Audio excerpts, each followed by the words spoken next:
Hi, I've got something for you. So a little while ago, several months ago now, I released Proto, my preset built entirely within Fusion that was my stab at recreating the popular Saber plugin from Video Copilot. I still really like that a lot. It's super cool, but there has been one feature that's been requested more than any other, and that's the ability to use Proto on custom shapes and mask and footage. And it's here. I'm going to be releasing this today as a free download, and what you need to know is that this is not a formal update. The original preset is a generator that works on the edit page. Awesome.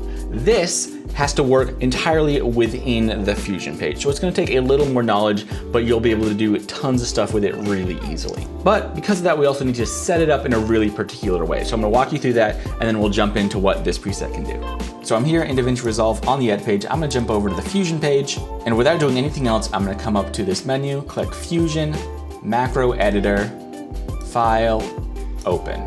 Now, this folder that this prompt opens is the folder that we will need to save any custom macro to in order for it to be accessible as a tool inside Fusion. So I'm just going to right click on this bar up here and go to Copy Address as Text. Then we can close out of that window. I'm going to pull up my folder where this Proto custom setting macro is. I'm just going to keep this open.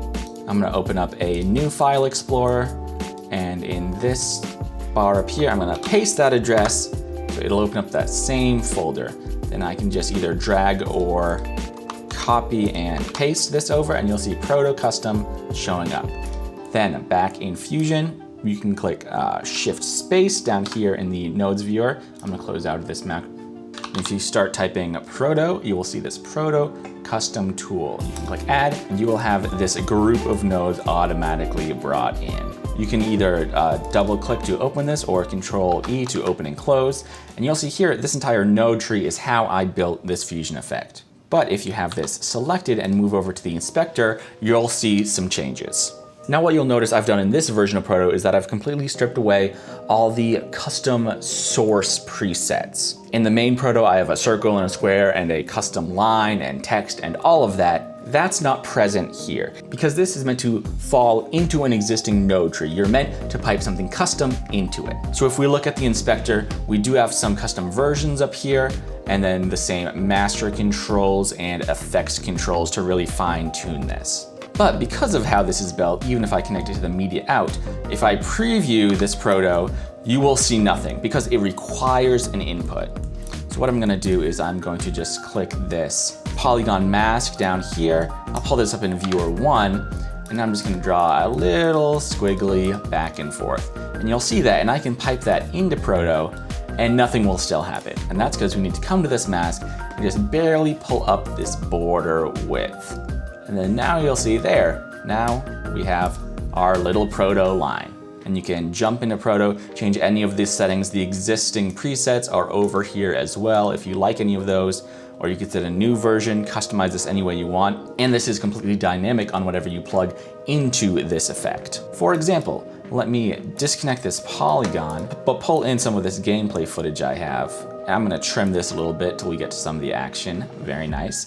And then coming out of that, I'm gonna search for the edge detect tool. I preview that on 1, you'll see you get this white outline here. So you might know that normally with masks, for instance, if I previewed this polygon, it would be on black and that white would be where that line exists. And that is normal masking data. Black is transparent, and as it goes to white, that becomes more visible. So if we just take this edge detect here and plug it into this Proto, it won't work. It'll be all white, because even the darker areas, even the black, it is treating this as an image. But if we want to treat it as mask data, we can press Shift Space coming out of that and just type in bitmap. By default, it will recognize that as a mask for the effect, but we want to disconnect that, plug edge detect into that bitmap. And on that bitmap, I'm going to change it from the channel it is looking at from alpha to luminance. And if we pull that up, look, this will change just a little bit. It goes to just a plain black and white image, but Fusion treats this differently. So if I come out of this bitmap into Proto, you'll see now we're getting something we can work with out of Proto. We can come to bitmap and do things like mess with this channel to fine tune where these lines really show up. But this is a trippy example here. But if I were to take this media in and take the output of that and connect it back to Proto, I'll swap these around. So now we have the footage and we have this Proto layer being comped over it. Now if I preview that merge, it'll take a bit to work, but as this flows, it is actually tracking over that shape. And we can do things, we can come into that merge, we can mess with that apply node. If you change this to overlay, then it just sort of like pops off those highlights just a little bit better. And this is just one way you can have this actually interact with footage. We pulled edge detect and then we made that a bitmap to work with Proto. But the big thing here is that you can plug anything into Proto. You can do manual masking and keyframing, you can do rotoscoping, plug that into Proto and take any asset from your video and have it be custom masked with a Proto energy effect. And again, this is dynamic. If we come to Proto and change that back to preset 5, then now we have this little purple highlight we liked earlier. If we just want a generic energy effect, we can do that here. And again, on this merge, how you comp these back together, you can get all sorts of crazy stuff.